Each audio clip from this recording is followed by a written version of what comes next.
Hi, nice to meet you people. My name is Adriana. My nickname is Cookie. In Portuguese is Bolacha. This is more one number about my show, Cookie with Coffee. In Portuguese is Café com Bolacha. Now I have in here my new friend, my new upper friend, closest and Claude. Clue, yeah. Claude.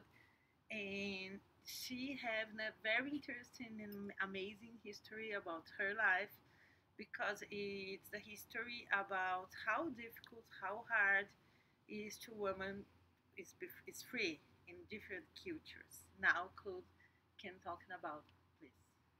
Okay, Adriana wants me to talk about in English, yes? Yes, yes, it's not possible. It's English or Arabic. Yes. About my transition between living in American society versus living in the Middle Eastern society. I grew up in the Bay Area of California, Central California.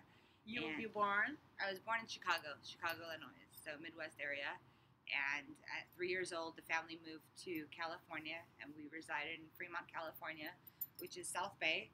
And we lived amongst, American society or Bay Area society, very upscale, sort of modernized living environment for 12 years of my life. And at which point my father decided to move the family to the Middle East, which is being Amman, Jordan. And so we had like a lot of cultural clashes because in our home, which was comprised of 5 girls and 2 boys at the time, so 7 kids, it was like a big zoo at my home. Um, my father was born in Jerusalem in 1948. My mom was born in Amman, Jordan in 1955. And so they were brought up with a more closed-minded Middle Eastern traditional upbringing. This is Chanel, my doggie. Chanel's 4 years old. She is my guardian angel. I just thought I'd introduce her to the show. Yes. Say hi, Chanel. Hello, lady Chanel. And so it was difficult because my mother didn't really speak fluent English at that time, and was married at a seemingly younger age, maybe 18. And my father was a businessman who had studied abroad, even though he had grew up in Amman, Jordan. He went and studied at the University of Libya and did some extended educational credits in Paris, France, and he studied literature and business and wanted to become an entrepreneur for when he did travel to the States. But no matter how much he integrated with society and evolved as an American, um, inside our home, it was very traditional expectations. We were to speak in English. Everything was in Arabic. We had to go to Arabic schools. We went to private schools. We went to private schools and public schools. Whenever my father didn't want to pay the tuition for private schools, we went to public schools. So we were always confused. There was always like, okay, there's Arabic learning, and then there's, American public school settings. And, for the most part, we had a private education, whether it was American or Arabic. But the big bang happened when my father moved the family in 1992 to the Middle East, which was Amman, Jordan, and he made a decision to put the younger three of the sisters in Arabic, Islamic, private sort of schools, and my two oldest sisters were in high school at the time, so my father put them in British studies to make it an easier transition for them to be able to get into colleges and such. Um, when we were in Jordan, it was very different. Jordan was, uh, first of all, I didn't understand people. They were talking fast. Everything was Arabic. There was one common question that I understood is everybody asked it. I was 12 years old, and I must have heard that question like 50 times a day, and I didn't see that many people. Same person asked the same question 5 times, maybe, in the day. Where do you like it better, America or Jordan? well, it's a no-brainer, but if you keep asking me that, I want to punch you in the face, So Yes. everybody was asking, oh, you like it here better or America better? Does it really take a genius to understand that I don't want to be here with you right now? Yes. But as if that wasn't enough of a decision, my father decided to marry me to my first cousin. I had an arranged marriage at the age of 14 to a man named Hani Sube, and he was raised in Camp Dehesha, which is a refugee camp in Bethlehem. Bethlehem, Palestine, is the non-occupied territories of the West Bank, where indigenous Palestinian people reside under very difficult circumstances. And so my father decided it would be a good decision, a good idea to wed me to my first cousin, giving him the opportunity to come to America with my golden ticket, the United States citizenship, and bettering himself. But whether or not he might have thought that as being a good intention or a good idea, it was everything shy of that. And because of the environment that this individual grew up in, a refugee camp in Bethlehem, he was exposed to lots of violence and lots of poverty and lots of malicious. It was a very malicious lifestyle, and you are a product of your society. My dog is going to be a wonderful, beautiful dog, so long as you keep her in a healthy, safe, non-harmful environment. When you're getting bombed on a daily basis, or when your cousin got killed because he wanted to cross the street the wrong way, Chanel, that can be hard to live with. It can be hard to be civilized. You understand? I understand. And you need to live in this place. And I needed to live there. I was expected to be there, and it was different because now I'm Manjordan. Manjordan is also the Middle East. I'm in a more of a compromised geographic environment, which is that of a refugee camp in Bethlehem, and people's expectations, values, their basic threats are very different than what I considered as a threat growing up. We didn't have to worry about having unfiltrated drinking water that was induced with petroleum, and I remember just the quality of life was it just made it difficult to survive and to breathe, and as a result, the people there were very difficult people. They not that they lacked compassion. They didn't lack compassion, but sometimes people digest certain oppressions in certain ways, and they're liable to take it out on others. And that was the situation with my ex-husband. He was a very abusive man. He had very traditional expectations.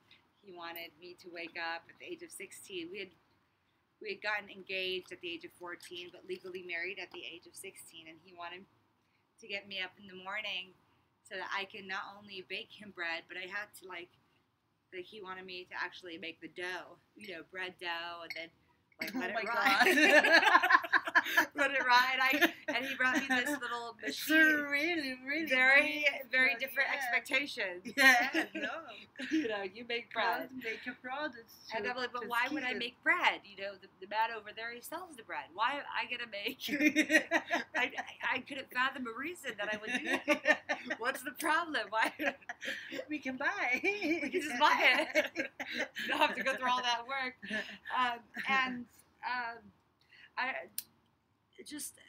I think it was very difficult for me, not just living with a very rigid individual, which is my ex-husband, but also fathoming the reason why he was that way. I think I was torn in between of feeling sorry for him, but also fearing him at the same time.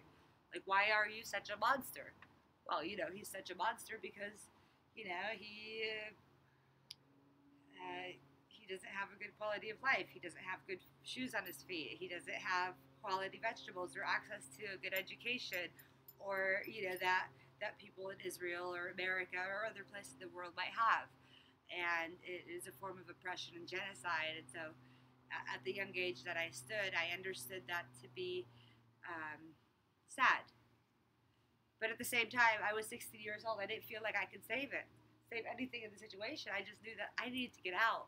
This man has some serious issues. And what do people say about the situation? Because the people know is the Israel, the U.S., what's happening, or what the population say about the situation.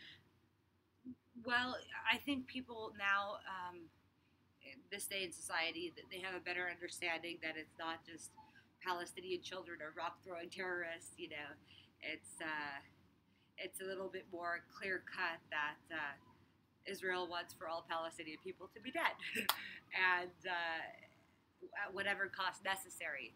And they're in open air prisons, and they're being denied the most basic form of sustenance and clean air and water, and all their natural resources and agencies and institutions are being bombed or compromised. And so people like that, it's hard to keep giving them encouraging hope or ambition, or it's hard for them to see the bright side of things. And predominant for me, it would be very sad that I was very that I lacked regard for certain things like education. We expected that, having 3 meals a day, that was a given, and being able to go to a doctor that understands how to communicate or can even really practice in the proper way without being influenced from a third party. It was just too much for me to fathom. I just knew that I needed out. I knew that it was wrong. I think I didn't need to be more than 2 years old to know that that was wrong. And at the same time that I was too weak, and I didn't have enough. You stay in this place how much time? I stayed there for, I think in total, 2.5 months. 2.5 months. When you decided to go over? To run away back to Jordan. Yeah. I wasn't really back to America. I was just like back to another state in the middle, or another country in the Middle East, that I wasn't going to be like exposed to machine guns and bombs and smoke gas and tear gas and all of that, because people, the military, you can't go from point A to point B. Going 6 miles sometimes for a Palestinian person could take up to 5 hours, whereas that same length or navigation destination for an Israeli who doesn't have all these checkpoints and restrictions and barriers could take anywhere between 10 to 15 minutes. So it's very sad. Just the quality of life, it really is very much diminished, and very oppressed for the Palestinian people. So. And for the women's bed. Oh, and then for the women, on top the worst. It's like it's a double whammy, because on top of Palestinians having a closed-minded mentality, on top of the men having all these frustrations that sometimes unacceptably, no, all the time unacceptably, can be taken out on their women or their children. It's not a surprising phenomenon that everybody likes to throw their baggage on someone else. And unfortunately, the women of Palestine suffer the most. They have to be strong, enduring. They have to be very witty, calculated to protect their family. They have to be. They're really the kings and queens of society, the women of Palestine. But sometimes these men will take it out on their women, and for no good reason. There might be a lot of domestic violence and abuse, and it gets perpetuated over and over. And it's really sad. It's really sad. Yeah. And that it's accepted.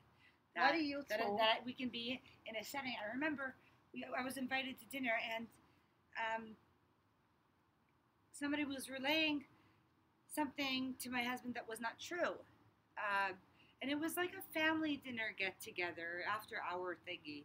Um, and there was a lot of men in the room, maybe 5 or 6 men, and they were relaying information that was untrue about my father. And so I turned to my husband. I said, no, honey, you need to stop, saying that, because that's not true what you're saying. And I don't know what happened, how he interpreted that in his head, but immediately I knew to be very scared, because I don't know what I did wrong, because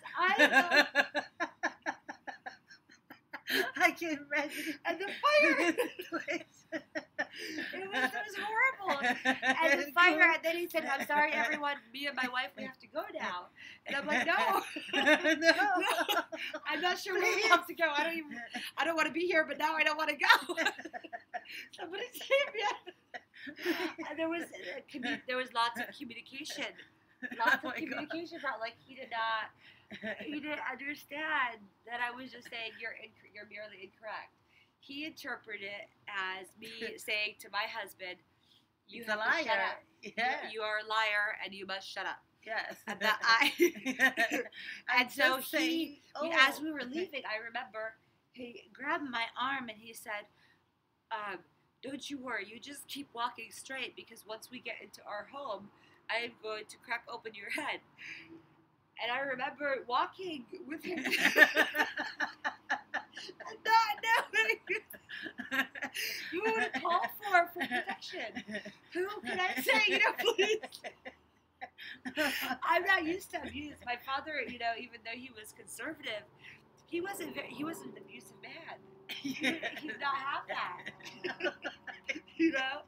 And I didn't have a cell phone, and I just remember him saying, "I'm going to open your head," in Arabic. The way, like, we had a communication, because I grew up in America, so his Arabic, not only was it different than my dialect of Arabic, but it was very fast. Just like it's hard for you sometimes to understand the English that I speak, because when I get excited, it all comes out so fast, and maybe different slang words might come out that other people might not be used to.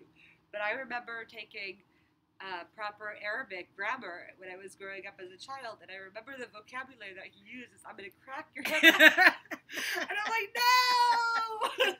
And it wasn't too long from then when I decided that I had to go back and leave back to Jordan, because, like, at this rate, 2 weeks, a cracked head, a broken arm, was, I didn't know what to expect, and that was very scary for me. But it was also very sad at the same time. And you decided to go over. You decided. And I did. I got. Take your way. Yes, I ran away several times. Because that's the only way. I didn't have a car to drive away. There was such a lapse in communication, or a way to, like, I wasn't allowed to communicate. He just took the phone away, and I didn't know where to go in this foreign land. In a foreign land, not only is it a foreign land, but it's also a refugee camp. It's a prison. It's a prison, and there's little, alleyway. I'm not familiar with this. I don't know what's happening. I just know that the safest place for me to be is, like, right there. And it made me really sad that other women had to be exposed to that, or deal with that, or accept that as their own reality. It was something that I knew innately. It didn't need to be born and raised in America. I think as a human, that was unacceptable treatment towards women, and it was very unfortunate to see that. Then you decided to go over, and what you thought when you decided, and what you did to do? Oh, I didn't know what to do. All I knew was that when a Middle Eastern woman gets married, there's usually lots of gold they give her. I knew that my husband didn't give me control. I didn't know where it was. I didn't know where my gold was. It was with his mother for safekeeping, and I had to, do detective work to find out where they hide my gold, because they're so used to hiding everything from the Israelis. Yeah. That these people are master hiders. Yeah.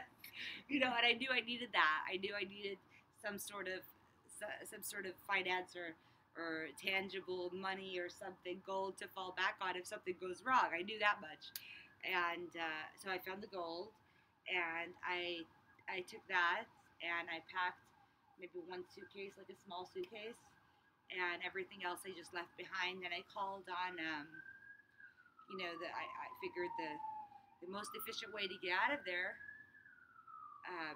was to call on the Israelis. So, and they were more than happy to take like a young, educated Palestinian woman out, or American Palestinian out of this environment because they don't want people like me that might have a voice or might voice it out to see the oppression. So they were more than happy to help get me out of, Palestine through Tel Aviv, and it was pretty.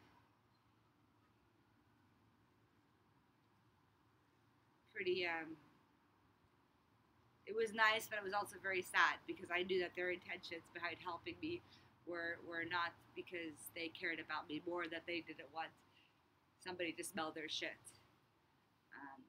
But knowing that, I decided to go anyway.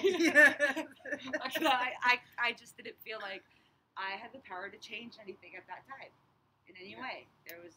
And you run your son and your daughter, and so and another thing was I was denied medical. So I got married to this man, and I wasn't really taught about the reproductive system of a female, and so I was with child. I was pregnant, and I didn't know. And it's a good thing I ran away because when I found out in Jordan that I was pregnant, I haven't been back since, and that's been over 17 years now. It's one thing for me to fear my life, but I can't fathom how difficult it would be to fear the life of my child. Yes. Do you understand? Yes. And so I feel bad. I feel sad. I also feel a little coward. But I know that I could never be like those women, strong women. Yes. I feel like I'm a strong woman, but I could never be that strong. Yes. Yes. To have to be in that environment. I think it's a different kind of strong because you have a culture, a Palestinian culture. Yes. And you know what's happened with you. Yes. And you go out of your marriage. Sure. Yeah. Then, and it's a very difficult consequence about your life. Yeah. Even at being Americanized, I still understood, that I would be looked down upon. That my dad would not be happy with me, or he would not. And that's exactly what happened. He did not want to have. He was upset with me. You left your husband. You were not good, strong Muslim wife, and I'm just not sure how I was supposed to figure out all these different laws. Because I'm growing. I literally grew up in the Bay Area of California, and so I just didn't understand who was going to tell me all these different laws? When was I going to learn about these laws? I was already being punished for not following the laws, and I didn't even know what the laws were. So it was very, very confusing. Very confusing. Very confusing. And now you is pregnant. I am very much pregnant. I am 6 months pregnant with a baby from a man of my choice who is recently converted Japanese, German, American. He's like just an American. Just an American. And so there's no problem with having to make bread in the morning.